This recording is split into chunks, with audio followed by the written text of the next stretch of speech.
زوجہ سے کے ہاتھ کے ذریعے انسان ڈسچارج ہو سکتا ہے. حیا کے خلاف مسئلہ ہے, لیکن یہ بہت پوچھتے ہیں لوگ, کچھ مسائل بولتے ہوئے مجھے خود ایک دماغ پہ بوجھ ہوتا ہے. تو زوجہ کے ساتھ تو یہ جائز ہے. اپنے ہاتھ سے اپنی خواہش پوری کرنے کی شریعت میں آپ کو اجازت نہیں ہے. تو اب خوب سمجھ لو, اللہ تعالیٰ نے مرد کو یہ حکم دیا ہے کہ وہ سوائے شادی کے اس کے پاس اپنی بیوی کے علاوہ اپنی خواہش پوری کرنے کا کوئی راستہ نہیں ہے. اب اللہ آپ کی اس مجبوری کو مجبوری نہیں مانتے کہ ایکچولی میں سفر میں ہوں, میں اسٹڈی کے دوران تو میں ہینڈ پریکٹس سے اپنی خواہش پوری نہیں کروں گا تو میں ڈپریشن میں جاؤں گا. تو بھائی تو شادی کرنا بیٹھ کے. اگر آپ یہ کہتے ہو کہ مجھے رشتہ نہیں مل رہا تو اپنا معیار گراؤ. آپ بولو کہ میرے اسٹینڈرڈ کا نہیں مل رہا, تو اسٹینڈرڈ کیا کرو, بولو نا کم کرو. آپ اللہ میاں کا یہ حکم ہے, اپنا اسٹینڈرڈ کیا کرو, آپ کم کرو. یہ بھی قرآن میں ہے, وَمَن لَّمْ يَسْتَطِعْ مِنكُمْ طَوْلًا أَن يَنكِحَ الْمُحْصَنَاتِ الْمُؤْمِنَاتِ فَمِمَّا مَلَكَتْ أَيْمَانُكُمْ. اللہ کہتے ہیں کوئی آزاد عورت شادی کے لیے, خاندانی عورت نہیں مل رہی, کسی کی باندی سے شادی کر لو. عرب میں باندی کا لیول بہت کم ہوتا تھا, اور اللہ نے فرمایا ذَلِكَ لِمَنْ خَشِيَ الْعَنَتَ مِنكُمْ, جس کو زنا یا برائی کا خطرہ ہے نا وہ یہ کام کرے.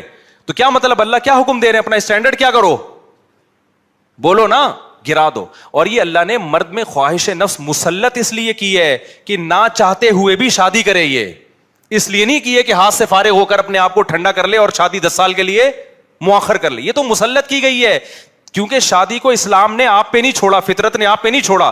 ہم اور آپ پہ چھوڑا ہوتا تو ہم 50 سال کے ہو کے بھی نہیں کر رہے ہوتے. جو کام انسانیت کی بقا کے لیے ضروری تھا نا, اللہ نے وہ ہمارے مشورے پہ نہیں. اللہ چاہتے ہیں کہ نسل بڑھے, تو اس لیے یہ چیز اللہ نے مسلط کر دی ہے کہ لوگوں سے اللہ مشورہ نہیں لیں گے کہ ایکچولی آپ کو کرنی چاہیے کہ نہیں کرنی چاہیے.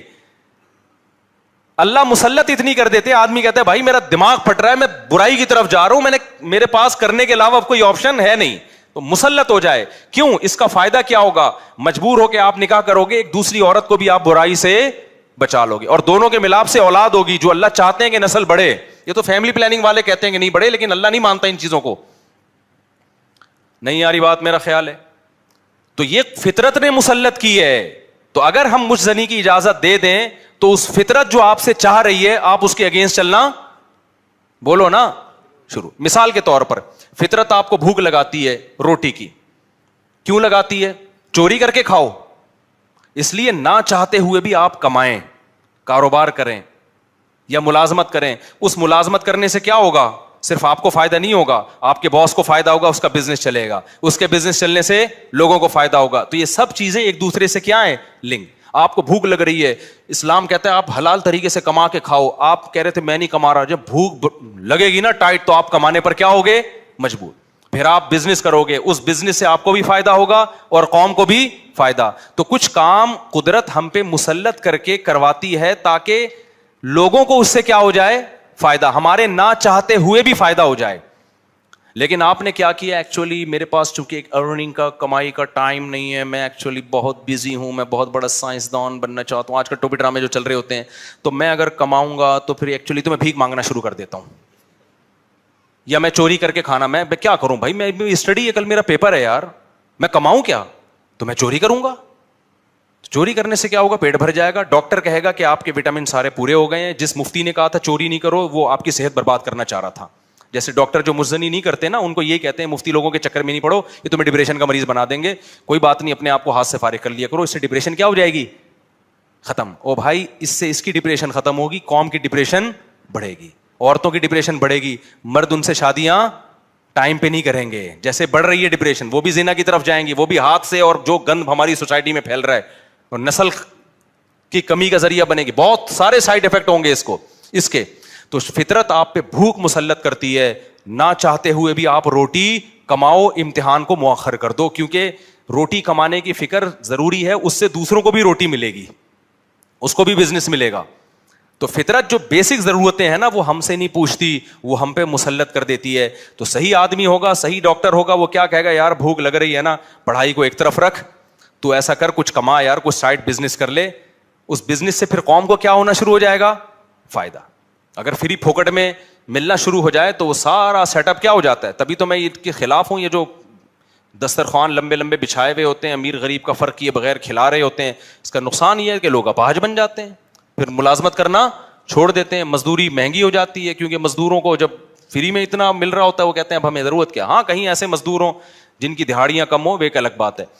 تو اب سمجھے اسلام اور دین فطرت ایک ہی چیز کے دو نام ہیں. تو اللہ میاں نے جب حکم دے دیا ہمیں کہ تمہارے پاس نکاح کے علاوہ کوئی راستہ نہیں ہے, تو اٹ مینز اب کوئی راستہ نہیں. اگر کسی کو لت پڑ چکی ہے تو توبہ کرے, عادت چھوڑنے کی کوشش کرے. وہ ہینڈ پریکٹس وغیرہ یا ان چیزوں کی طرف نہ لڑکے کے لیے جانا جائز ہے, نہ لڑکیوں کے لیے جانا جائز ہے. یہ بالکل حرام ہے, اسلام میں اس کی بالکل اجازت نہیں ہے. سورہ قد افلح المؤمنون میں بھی اللہ نے حکم دیا, اور سورہ معارج میں بھی کہ الا علی ازواجہم, کہ مرد اپنی بیوی کے علاوہ اور عورت اپنے شوہر کے علاوہ کسی تیسرے راستے سے اپنی خواہش پوری نہیں کر سکتے, نہ ہاتھ کے ذریعے نہ کسی اور ذریعے سے. تو اور حضرت عثمان ابن مظعون رضی اللہ تعالیٰ عنہ, یہ بھی صحیح حدیث ہے, فرماتے ہیں ہم سفر میں ہوتے تھے, بیویوں سے دور ہوتے تھے, تو ہم پہ عورت کی جدائی بہت شاق گزرتی تھی, اپنی شہوت پہ کنٹرول کرنا بہت مشکل تھا.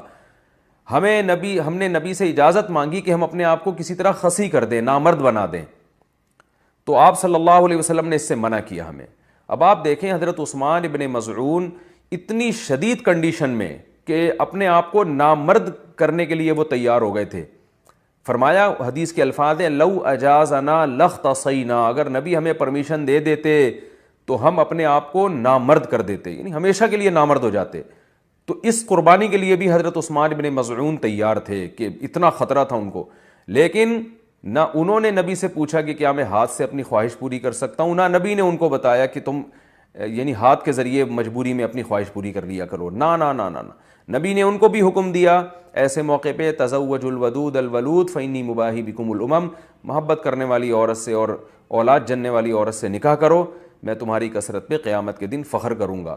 تو آپ صلی اللہ علیہ وسلم نے بزبان حال بتا دیا کہ یہ جو اللہ نے تم پر, مرد پر اتنی شہوت مسلط کی ہے, خواہش مسلط کی ہے, اس کی وجہ یہ ہے کہ اللہ نسل چاہتے ہیں کہ مرد اور عورت کا ملاپ ہو.